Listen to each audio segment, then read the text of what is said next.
आणि त्यानंतर विधानसभेमध्ये यावेळेला 7व्यांदा विजयी झाले.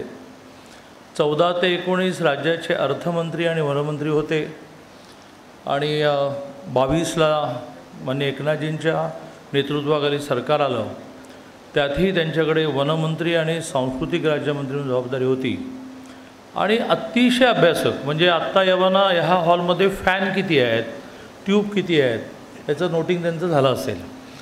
आणि त्यामुळे एखाद्या बिल्डिंगमध्ये किती फॅन असतात, किती ट्यूब असतात, किती वीज वापरली जाते, मग सोलरवर गेलो तर किती पैसे वाचतील पासून गावं किती, जाती किती, असे खडानखडा माहिती असणारे माझे नेते, माझे परममित्र सुधीरभाऊ मुनगंटीवार यांचा सत्कार हे कळलं.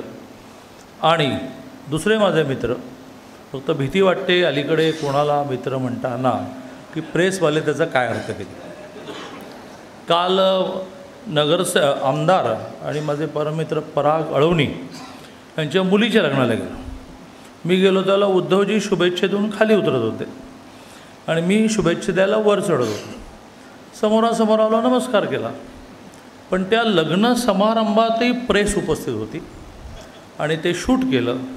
आणि जवळ बहुधा दुसरी बातमी येईपर्यंत ते आता ते चालवतील की आम्ही दोघे भेटलो, आता काय होणार.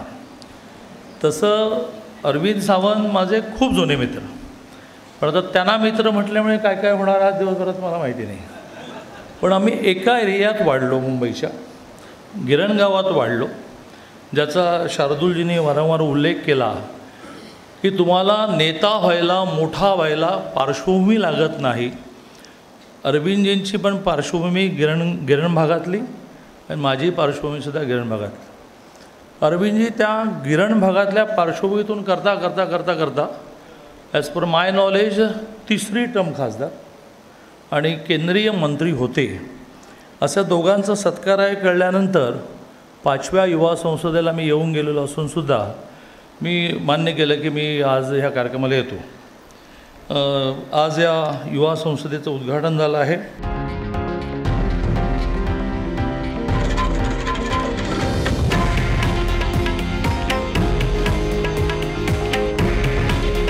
हे आहे देशातील नंबर 1 न्यूज नेटवर्क आणि आपण पाहत आहात TV9 मराठी. काळजी तुमची, हित महाराष्ट्राचं.